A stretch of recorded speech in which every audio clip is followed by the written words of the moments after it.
A seguir, desastres aéreos no Nat Geo. A 35 mil pés acima do mar do Japão.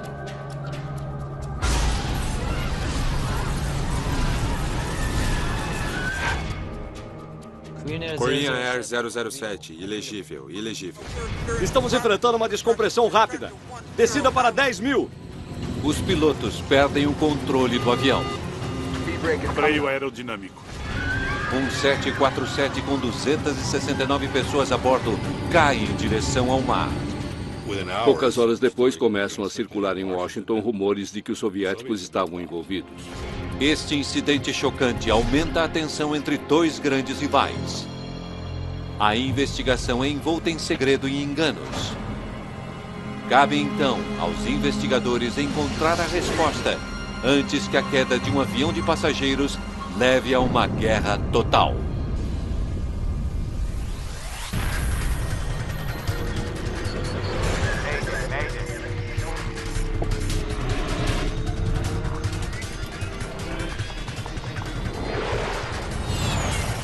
Mayday Desastres Aéreos. Esta é uma história real, baseada em relatórios oficiais e relatos de testemunhas. Aeronave abatida. 1º de setembro de 1983. Voo 007 da Korean Airlines, de Nova York a Seul. 13h26 da manhã.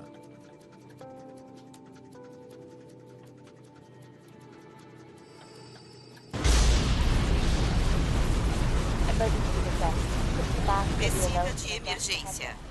Coloquem a máscara sobre o nariz e a ajustem sobre a cabeça. Descida de emergência. Descida de emergência. Coloquem a máscara sobre o nariz e ajustem sobre a cabeça. Descida de emergência. Coloquem a máscara sobre o nariz. Descida de emergência. Coloquem a máscara sobre o nariz e a ajustem sobre a cabeça. Descida de emergência. 1 hora antes. É pouco mais de 2 horas da manhã a bordo do voo 007 da KAL. Korean Air 007 se posicionando sobre NIP, estimativa para NOCA 12612330 decimal. Após uma breve parada em Anchorage, um 747 da Korean Airlines está a caminho de Seul. O longo voo teve início em Nova York 13 horas antes. O comandante Chun Byung-in tem quase 11 anos de experiência voando com a Korean Airlines. Antes disso, serviu na Força Aérea Coreana durante 10 anos. Esse trecho do voo é uma viagem de 6.100 quilômetros sobre o Pacífico Norte. Com o avião no ar, há muito pouco a ser feito pelos pilotos. Senhoras e senhores, em breve serviremos o café da manhã antes de aterrissarmos em Kimpo, em 3 horas.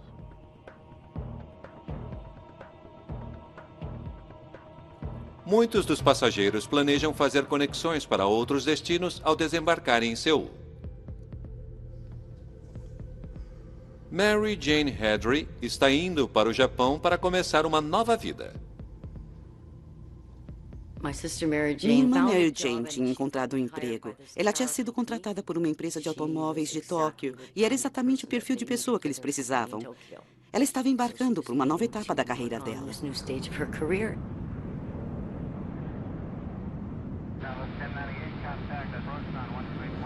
Apenas 15 minutos atrás deles está outro voo. O voo 015 da KAL. Korean Air 007. Prossiga Korean Air 015. O que estão fazendo? Os tripulantes batem papo para ajudar a passar o tempo. Estamos enfrentando um vento forte e inesperado de cauda. De quanto? 35 nós de 040.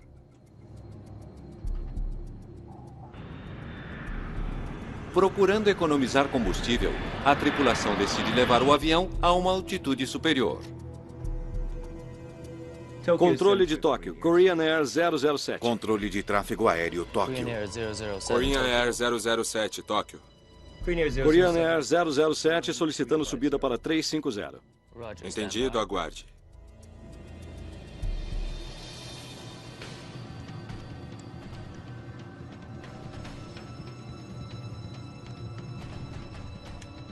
Korean Air 007, subir e manter nível de voo 350. Entendido, Korean Air 007, subir e manter nível de voo 350.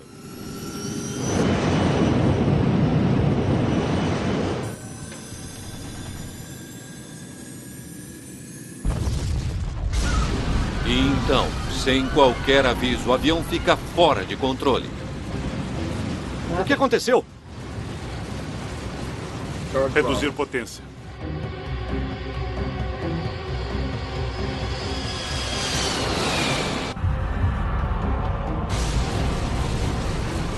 Trem de pouso. Baixar trem de pouso. A tripulação baixa o trem de pouso em um esforço para impedir que o avião suba. Aumento de altitude. Aumento de altitude. Aumento de altitude. Acionar freio aerodinâmico.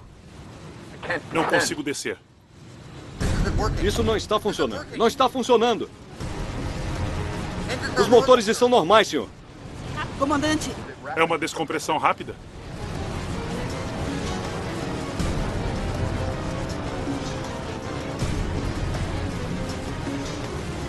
Controle Tóquio, Korean Air 007.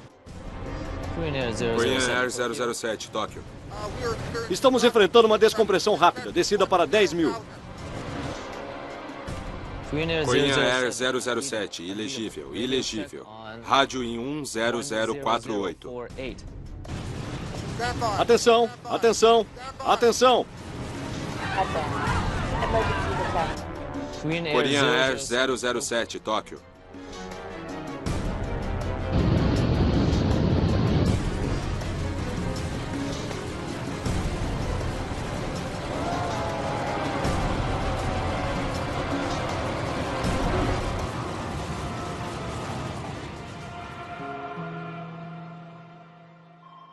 O rádio do voo 007 da Korean Airlines silencia e as 269 pessoas a bordo desaparecem.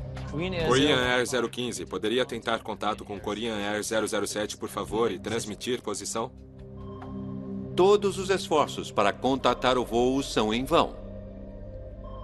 Tóquio faz então ligações para outras estações de radar no Japão e na Coreia. Não consigo contato com o voo 007. Uma ligação é feita até mesmo para uma instalação de radar na União Soviética. Parentes esperam ansiosos por notícias do voo desaparecido. A empresa onde Mary Jane iria trabalhar aparentemente tinha telefonado e dito que o avião não tinha chegado e que talvez tivesse havido algum problema com o voo. Mas naquele momento não sabíamos de nada. Havia a preocupação de que eles tivessem sido forçados a aterrissar ou tivessem caído. Em poucas horas começaram a circular em Washington rumores de que os soviéticos estariam envolvidos. Enquanto o mundo aguarda notícias sobre o incidente, autoridades militares americanas fazem uma descoberta terrível. Estação secreta americana de monitoramento. Uma instalação de vigilância ultra-secreta acompanhava transmissões soviéticas e, ao que parece, o impensável aconteceu. Quando o voo desapareceu, soldados americanos ouviram o que acreditavam ser uma missão soviética de rotina. Quando houver violação das fronteiras do Estado, aproximar-se do alvo e destruí-lo. Não parece possível que os soviéticos realmente derrubariam um avião de passageiros. Mas autoridades americanas têm poucas dúvidas. Na manhã seguinte, o secretário de Estado americano George Shultz faz uma declaração excepcionalmente direta. The United States reacts with revulsion to this attack. Loss of life appears to be heavy. We can see no excuse whatsoever for this appalling act. Não podia ser. Como eles podiam ter simplesmente desaparecido? O que você quer dizer? Deve ter havido uma razão. 1983 é o auge da Guerra Fria. A Rússia e grande parte da Europa Oriental estão unidas pela ideologia comunista. Governada com mão de ferro, a União Soviética está presa a uma enorme disputa política com o Ocidente. As relações eram ruins, mas ninguém realmente sabia o quanto e como podiam ser perigosas. Inicialmente, autoridades soviéticas negam responsabilidade pelo desastre da KAL. A história que vinha de Moscou era que o avião surgira, fora interceptado, tentou-se fazê-lo descer, mas ele voara para longe. Essa foi a primeira história. Mas logo, eles mudam de posicionamento e esclarecem. Um caça soviético havia de fato abatido o avião e insistem que o ataque fora justificado. Para os soviéticos, o avião estava em uma missão de espionagem, talvez carregando instrumentos, máquinas fotográficas, gravadores, etc. A União Soviética alega que o voo 007 entrara em um espaço aéreo altamente restrito, sob ordens do governo americano. Mas os Estados Unidos insistem que o voo 007 da KAL era um voo de passageiros de rotina. A controvérsia só aumenta a tensão política. Em termos de uma guerra, de fato, os momentos mais próximos disso foram os momentos anteriores e seguintes àquele ano, quando ambos os lados, especialmente o lado soviético, estavam esperando um ataque. O desastre da KAL colocaria em risco as conversações da OTAN sobre desarmamento nuclear. Os soviéticos acabariam se retirando. A ameaça nuclear é crescente. Sob tais circunstâncias, a necessidade de uma investigação imparcial é urgente. A ONU convoca a Organização da Aviação Civil Internacional. A ICAO oferece uma investigação neutra e uma equipe de investigação capaz de lidar de forma neutra com todas as partes envolvidas. Kai Frostel se junta à equipe internacional de pesquisadores que tentará descobrir a verdade por trás da queda do voo 007. Com duas superpotências em pé de guerra, eles estão sob pressão para encontrar respostas e encontrá-las rapidamente. No Nat Geo. O plano de voo da KAL deveria ter mantido o voo 007 bem distante do espaço aéreo soviético. Ou ele for abatido em águas internacionais, ou o voo teria se afastado de sua rota. Descobrir o que ocorreu é a primeira prioridade para os investigadores. Mas eles enfrentam um enorme obstáculo. As caixas pretas do avião continuam desaparecidas. A falta dos gravadores do voo, do gravador de dados do voo e do gravador de vozes da cabine é significativo para a investigação. Os norte-americanos juntam forças com a Coreia do Sul e o Japão em busca desses dispositivos cruciais. Mas as três nações aliadas não são as únicas a procurar. Em 1º de setembro, recebemos uma ordem para ir até o local em que o Boeing caíra e tomar parte na sua busca. É uma corrida para encontrar as caixas pretas. Os americanos sabem que podem nunca chegar à verdade se os soviéticos encontrarem as caixas primeiro. Cada lado acusa o outro de truques sujos. Os Estados Unidos se queixam formalmente de que os soviéticos navegavam por entre navios americanos e jogavam pingers falsos para desviar os aparelhos de escuta para longe do verdadeiro pinger. Os soviéticos afirmam que o voo 007 estava sobrevoando o espaço aéreo soviético, a ilha de Sakhalin, quando foi abatido. Se isso for verdade, a aeronave estava muito fora da rota a ela designada, uma rota conhecida como R-20. Ao longo do Pacífico Norte existem várias rotas e a R-20 era mais próxima do espaço aéreo soviético. Rota Vermelha 1 era um dos apelidos para ela e era mais próxima. Por isso era conhecida ou deveria ser conhecida como uma rota em relação à qual se deveria ter um cuidado redobrado. Investigadores conseguem o primeiro indício de que se a tripulação estava voando em espaço aéreo restrito, ela não estava ciente disso. As coordenadas que transmitiam os colocava no curso correto. O controlador de tráfego aéreo de Tóquio, o último a se comunicar com o voo 007, diz que tudo parecia normal. Korean Air 007 se posicionando sobre NIP. Estimativa para NOCA 182612330 decimal. A equipe informara que estavam voando pela rota R-20.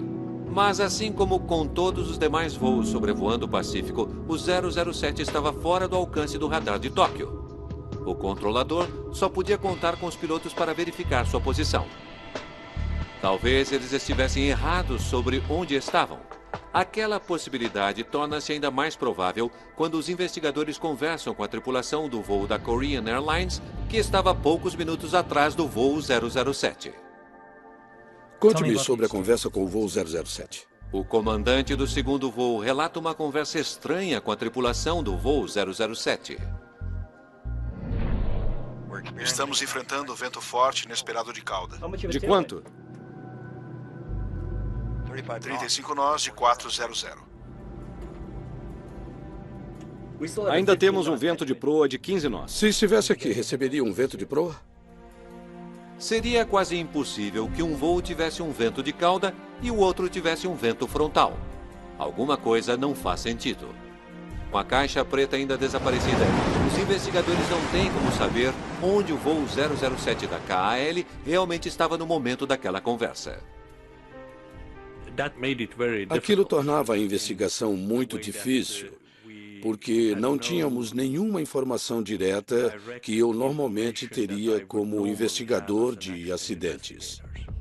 Frostel recebe mais informações de uma fonte improvável, dos militares americanos. Em uma atitude rara, autoridades americanas partilham informações de segurança altamente secretas da noite em que o avião foi abatido. Uma tecnologia ultra secreta chamada radar passivo consegue rastrear os movimentos de todo o avião civil e militar ao redor do mundo. O que isso revela sobre o voo 007 da KAL é impressionante. O avião estava totalmente fora da sua rota. Durante quase toda a viagem através do Pacífico, o voo estivera se desviando para o norte. No momento em que foi abatido, o voo 007 estava a 560 quilômetros, ou 350 milhas, ao norte de onde deveria estar e já tinha entrado e saído de território soviético. Os soviéticos estavam dizendo a verdade. Então, a questão agora era determinar por que ele estava tão fora do curso. Para encontrar a resposta, os pesquisadores se voltam para o sistema de navegação a bordo do 747, o chamado INS, Sistema de Navegação Inercial. O INS que era usado neste avião, como na maioria deles naquela época, tinha uma precisão de cerca de meia milha de desvio por hora. Bastante preciso, o levaria para onde quisesse. O sistema se baseia em coordenadas, ou waypoints, pontos de rota inseridos no controlador de voo. Ele funciona como 9 pontos de rota que você insere no sistema. É assim que você o programa. 59 graus, 18.0 norte. Pontos de rota são essencialmente coordenadas de GPS, que também têm nomes como Bethel, Niva ou NIP. O INS do voo 007 deveria ter sido programado para identificar e acompanhar aqueles marcos eletrônicos até Seul. 18.0 norte. Às 8h49, posição 270. Talvez tivesse havido alguma mudança de última hora no plano de voo. Kai Frostel ouve a conversa antes do voo entre a tripulação e a torre no Alasca. Korean Air 007, subir e manter nível de voo 310. 37, vire à direita em 100 em... Estava tudo dentro da rotina, do início ao fim. Não havia nada de excepcional com a decolagem, taxiamento ou a preparação para o voo. Depois de deixar Anchorage, o voo 747 voou sobre o Pacífico como planejado. Mas ele nunca chegou ao primeiro waypoint. Em vez disso, ele se desviou da rota durante mais de 5 horas. A esperança de descobrir a razão disso começa a se desvanecer. O esforço de 10 semanas para recuperar os gravadores de voo são em vão. A busca é interrompida. Onde a aeronave estava e em quantas partes se encontrava era algo que permanecia desconhecido. Com as investigações interrompidas, Frostel se volta para os fabricantes do avião. Os Estados Unidos e a Boeing se ofereceram para simular o percurso que já sabíamos que o voo 007 da Korean tinha percorrido. Fomos até a Boeing em Seattle, onde realizaram as simulações. Waypoint número 2, 59 graus, 18.0. Ao refazer os passos do voo 007 em um simulador, os investigadores têm algumas possibilidades. Uma delas é que teria havido um erro ao introduzir as coordenadas no INS. 60 graus, 47.1 norte. Normalmente, o copiloto insere os pontos de rota e o capitão verifica se os dígitos inseridos estão corretos. 60 graus, 47.1 norte conferido. Uma programação equivocada do INS poderia ter levado o avião a sobrevoar a União Soviética. Está bem, vamos tentar o voo com piloto automático. Uma segunda possibilidade menos provável é que, após a programação do sistema de navegação por pontos de rota, a equipe tenha se esquecido de ativá-lo. Após a decolagem de Anchorage, a aeronave teria voado seguindo uma proa magnética. É um procedimento normal iniciar um voo usando-se uma direção por indicação de uma bússola magnética. Logo após a decolagem, os pilotos devem ativar o sistema de navegação para que o avião siga até o primeiro ponto de rota. Se tivessem esquecido disso naquele voo por direção magnética, isso os teria levado sobre o espaço aéreo soviético. A direção magnética teria mantido o avião voando na direção certa, mas ao longo de um percurso muito diferente do planejado. O comandante Shum era um ótimo piloto com anos de experiência. Esquecer de mudar o piloto automático para o INS teria sido um erro espantoso. Naquele momento, tudo que Frostel podia fazer era especular sobre a razão do voo 007 estar fora da rota. Mas o que é ainda mais difícil de entender é por que a União Soviética correria o risco de começar uma guerra abatendo um avião. Os soviéticos recorreram à força letal para punir o intruso. É como atirar no entregador de jornal no seu jardim durante a madrugada porque você acha que ele poderia estar invadindo a sua casa. O que poderia ter suscitado tal reação dos soviéticos? Investigadores conseguem a resposta com os militares americanos. Embora o voo 007 não estivesse em uma missão de espionagem naquela noite, outro avião estava. Um RC-135 da Força Aérea Americana.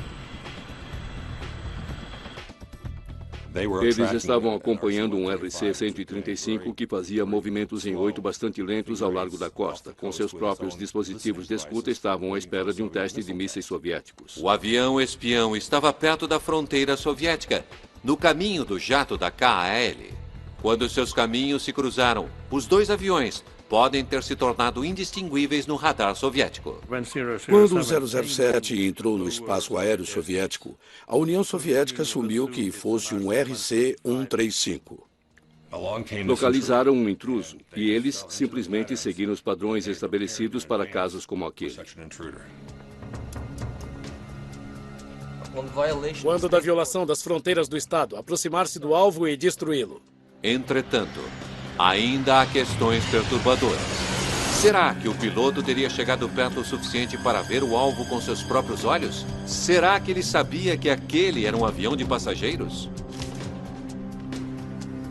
Pedidos para falar com o piloto do caça, Gennady Osipovich, são recusados. E pelo menos por enquanto, aquelas perguntas são deixadas sem respostas. Em dezembro de 1983, menos de 4 meses após o desastre, a ICAO divulga as conclusões da investigação. Apesar da inexistência de provas concretas, o relatório conclui que o voo 007 invadiu o espaço aéreo soviético por acidente, devido a erro do piloto na operação do sistema de navegação. Eu diria que aquele foi a melhor suposição com base em todos os trabalhos e as informações factuais que tínhamos em 1983. Para mim, a conclusão deles de que o avião estava lá por acaso não era a resposta que queríamos ouvir. E acreditávamos que a investigação deveria prosseguir. A chave para este mistério permanece trancada nas caixas pretas do avião, que acredita-se estejam perdidas para sempre sob as águas do oceano. No Nat Geo. Nos meses seguintes ao desastre da KAL, restos humanos não identificáveis naufragam ao norte do Japão. Pequenos pedaços de destroços também são encontrados. Os investigadores não têm dúvidas. O avião foi completamente destruído.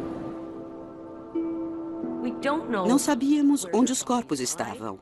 Roupas haviam sido levadas até a praia e o documento de identidade dela havia sido levado pela água até as praias do Japão. Claro que receber aquela identidade era ao menos alguma coisa. Assim como as famílias das vítimas, os investigadores não têm uma ideia clara acerca de onde o voo 007 caiu. Mas algumas pessoas têm.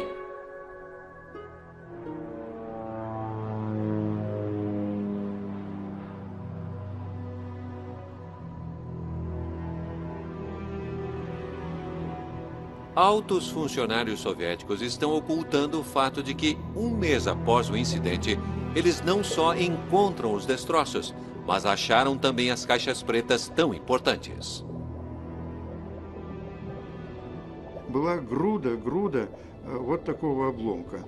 Era uma grande pilha de escombros. Eles vasculharam aquele monte com as próprias mãos até que encontraram as caixas pretas. Havia 2 delas.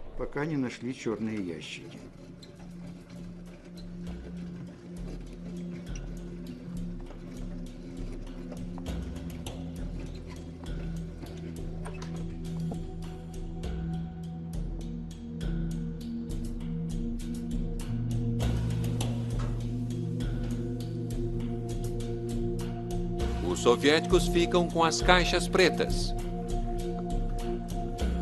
E a informação é mantida guardada por quase 10 anos.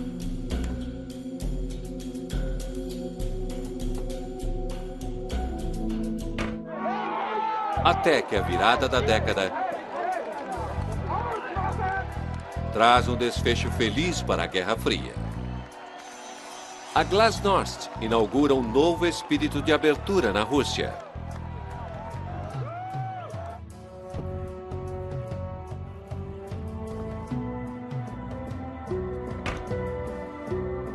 Ansioso para romper com o passado, o novo governo em Moscou decide tornar público o incidente.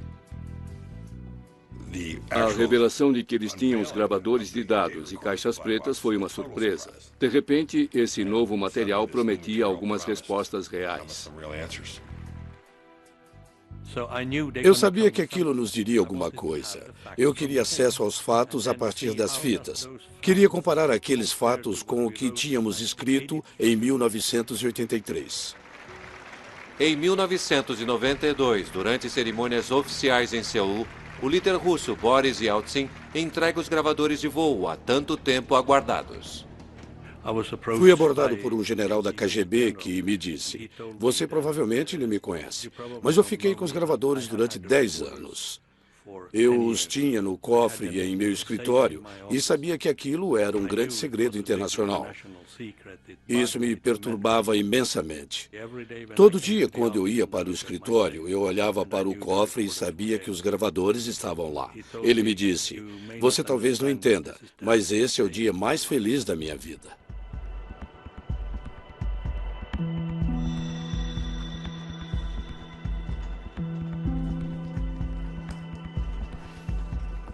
Kai Frostel é convidado a liderar a nova equipe de investigadores com base em Paris.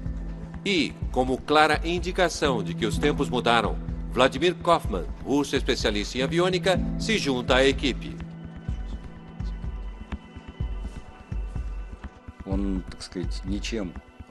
Na época, eu estava trabalhando no Instituto de Aviação Civil e era um investigador de acidentes aéreos. Aquela era uma investigação internacional de alto nível. Международное расследование очень высокого уровня.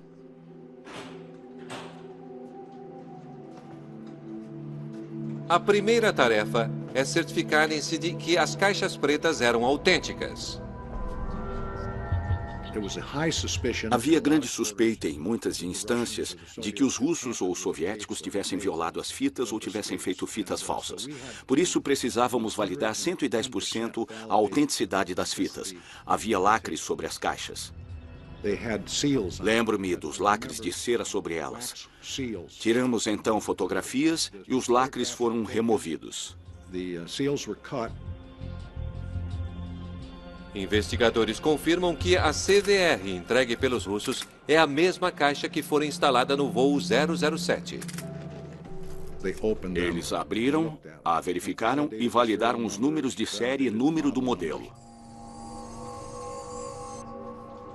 Agora que sabem que estão com as caixas de fato, os pesquisadores precisam se certificar de que elas não foram adulteradas.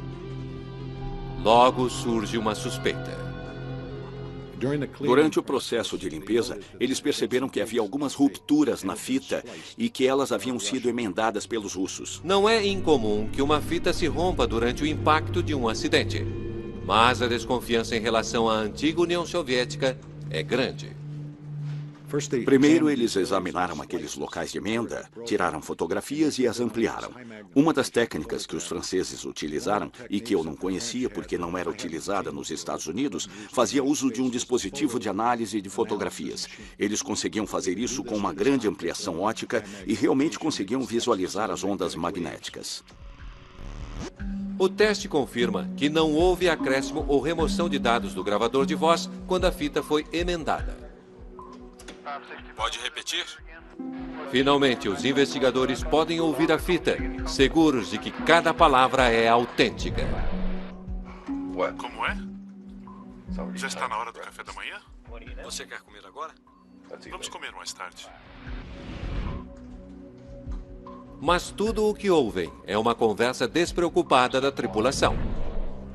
Ouvi dizer que estão fazendo câmbio no aeroporto. Que tipo de dinheiro? Dólares para dinheiro coreano.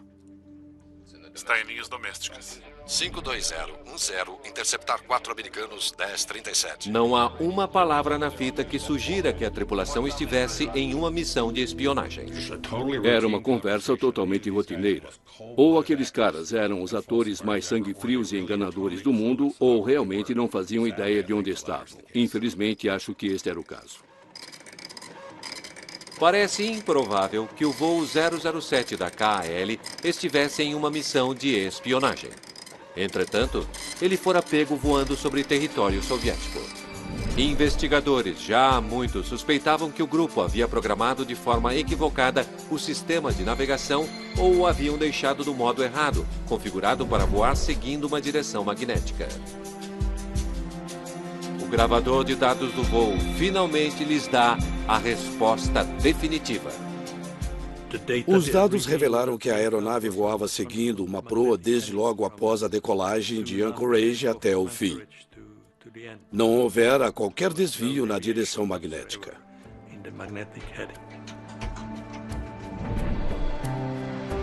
A tripulação do voo 007 da KAL nunca ativou o sistema de navegação por pontos de rota. Recolher trem de pouso. Trem de pouso recolhido.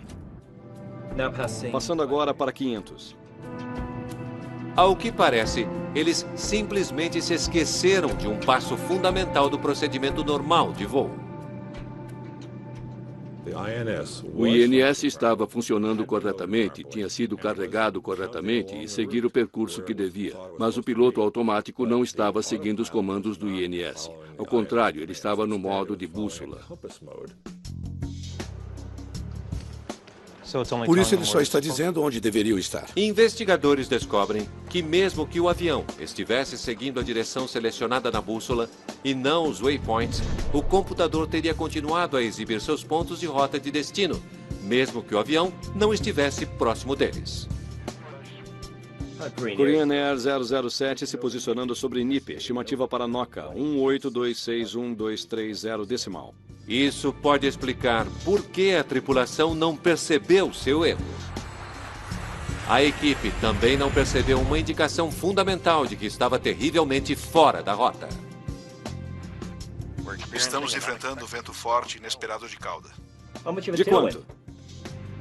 35 nós de 040. O fato de estarem passando por padrões climáticos completamente diferentes daqueles de um avião supostamente a minutos atrás deles deveria tê-los alertado para o problema. Há um momento em que você o vê a ponto de perceber que há algo terrivelmente errado. Ele está conversando com o piloto atrás dele e os ventos têm quase 180 graus de diferença. E há uma pausa. E como piloto, Chun teria o instinto de pensar: isso é estranho, seria essa uma pista para algo que eu deveria verificar? Mas ele não faz isso. E naquele momento foi como se ele tivesse apontado uma arma para sua própria cabeça. Fora um erro humano. Uma tripulação complacente no meio da noite tinha seu computador de voo com a configuração errada e não percebeu que estava se desviando do curso. Todo mundo comete erros, mais cedo ou mais tarde. Bons pilotos cometem erros. Pilotos não tão bons cometem erros. Todos nós cometemos erros. Quando os investigadores combinam os dados das conversas do voo 007 com a transmissão soviética interceptada, eles têm um quadro detalhado do que deu errado em 1º de setembro de 1983. Os pilotos achavam que estavam na rota correta. Mas depois de 3 horas de voo, a direção magnética os tinha levado para o espaço aéreo soviético, sobre Kamchatka. Os militares soviéticos estavam acompanhando um avião americano de reconhecimento. Havia de fato um avião de espionagem americano. Ele estava lá. Os 2 aviões eram semelhantes. Quando o avião da KAL atravessou a fronteira, a percepção foi de que ele era aquele avião. Enquanto os passageiros dormem durante um longo voo, os soviéticos enviam caças para interceptar o avião. A identidade do avião não era conhecida. Os indícios de que era um avião civil que estava perdido talvez existissem. O fato de que era um 135 não ajudou muito, mas os soviéticos envolvidos não tiveram tempo de pensar. Alvo voando em alta velocidade, se aproximando da fronteira. Mas os caças não são rápidos o suficiente. O avião deixa o espaço aéreo soviético e continua em direção a Seul. Eles imaginaram que tinham se assustado e só. Infelizmente, para todos os envolvidos, não foi isso. O avião está a apenas segundos de voar sobre a ilha de Sakhalin. E então Sakhalin estava preparada.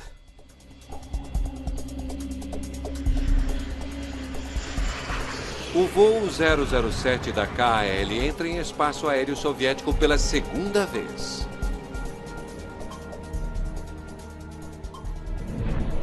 Senhoras e senhores, em breve serviremos o café da manhã antes de aterrissarmos em Kimpo, em 3 horas. Alvo voando em alta velocidade, se aproximando da fronteira. Alvo em sua posição. Posso vê-lo visualmente na tela. O Major Gennady Osipovich, do avião caça, faz então contato visual com o voo 007. Dispare tiros de advertência. Mas os disparos de advertência passam despercebidos. Tome posição de ataque.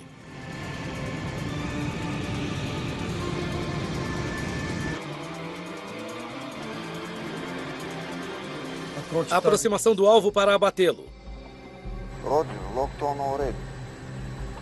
Entendido. Lançamento efetuado.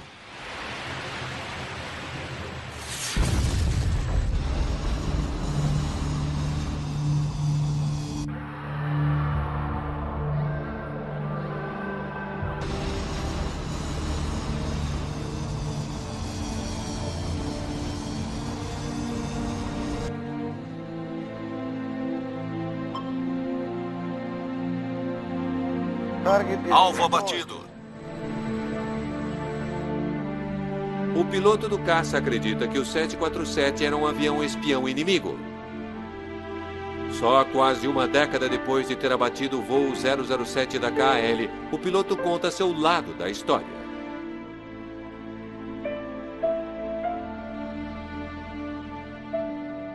Desastres aéreos no Nat Geo. Investigadores há muito tempo imaginavam o que o Major Gennady Osipovich viu e fez depois de receber ordens para interceptar uma aeronave intrusa em 1983. Depois de quase 10 anos e do colapso do regime comunista, ele finalmente conta o seu lado da história. Eu vi o avião. Ele se parecia com um avião civil, porque havia uma luz piscando na cauda e uma na parte superior. Mas você pode disfarçar qualquer avião dessa forma. Pode colocar uma luz piscando e parecer um avião civil. Então eu não pensei sobre isso. Dispare tiros de advertência.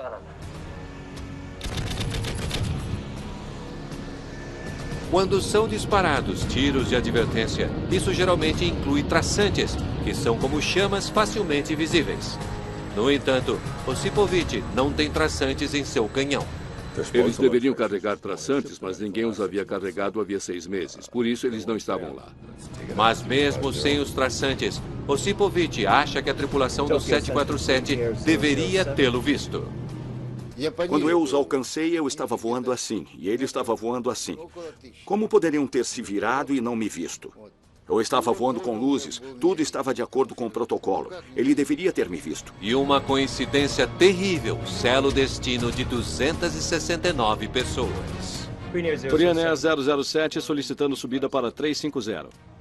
Korean Air 007, subir e manter nível de voo 350. Assim como um carro subindo uma ladeira, um avião que sobe desacelera. Mas para o piloto do caça que seguia o 747, isto é interpretado como uma manobra evasiva. Ele diminuiu a velocidade para que eu pudesse passar por ele ou estolar, um dos dois. E assim eu acreditei que seria um inimigo invasor. Aquilo o convenceu de que aquele não era um avião civil e que ele estava em perigo. Meu único pensamento era alcançá-lo e detê-lo. É para isso que somos treinados. Fiquei um pouco mais baixo, atrás dele, mantendo a distância necessária. Me posicionei atrás da cauda, caso contrário, os mísseis não detectariam o avião à frente e travariam a mira. Ele está correndo contra o tempo, porque o avião estava se aproximando de águas internacionais. Tome posição de ataque. Entendido. Mira travada. Executando o lançamento. Osipovich dispara 2 mísseis ar-ar. Eles viajam 2.000 km/h em direção ao avião. Um deles explode perto da cauda, danificando controles vitais e circuitos hidráulicos. A ogiva também faz um buraco na fuselagem, causando uma descompressão rápida da cabine. Eu vi a primeira explosão logo abaixo da cauda, e foi isso. As luzes do invasor se apagaram e eu fui para casa. Descida de emergência. Coloquem a máscara sobre o nariz e a ajustem sobre a cabeça. Descida de emergência. Coloquem a máscara... Quando eles perderam a pressurização, isso até certo ponto indicava que o buraco teria sido de mais de 1 metro quadrado. A tripulação ainda conseguiu pilotar o avião avariado por vários minutos. Imediatamente após o impacto do míssil, o avião chegou ao nível de voo 380 e então desceu cerca de 5.000 pés por minuto. O avião avariado cai em direção ao mar do Japão, com a maioria dos passageiros provavelmente ainda conscientes.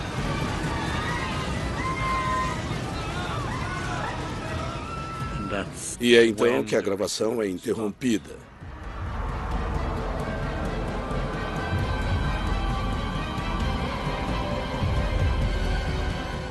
Nossa conclusão foi que a estrutura do avião provavelmente se desintegrou naquele momento.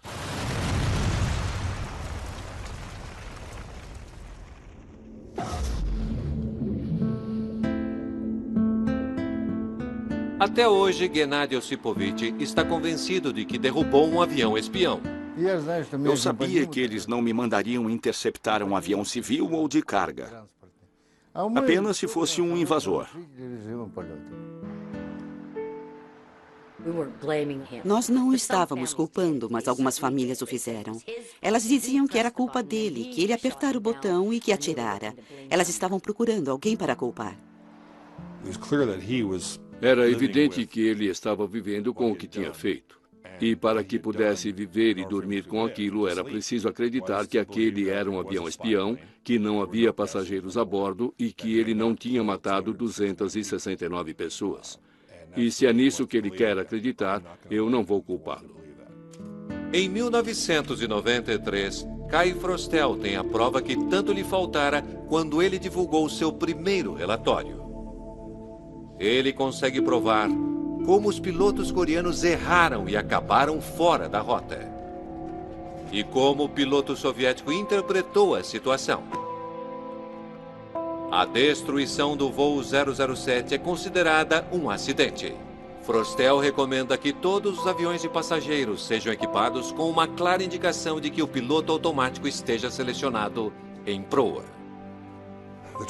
A tragédia em relação ao voo 007 é que ela não tinha de acontecer, não era inevitável. Ela foi causada por uma série de acidentes, de mal-entendidos, de decisões equivocadas que já haviam criado previamente as condições para que acontecesse.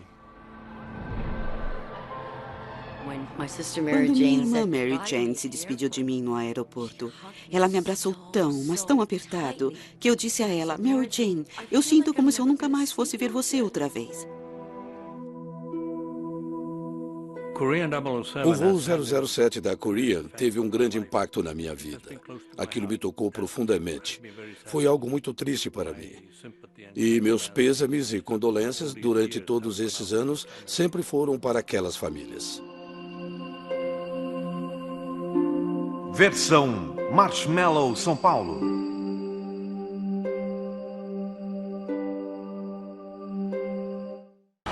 (2012) e as previsões Maia.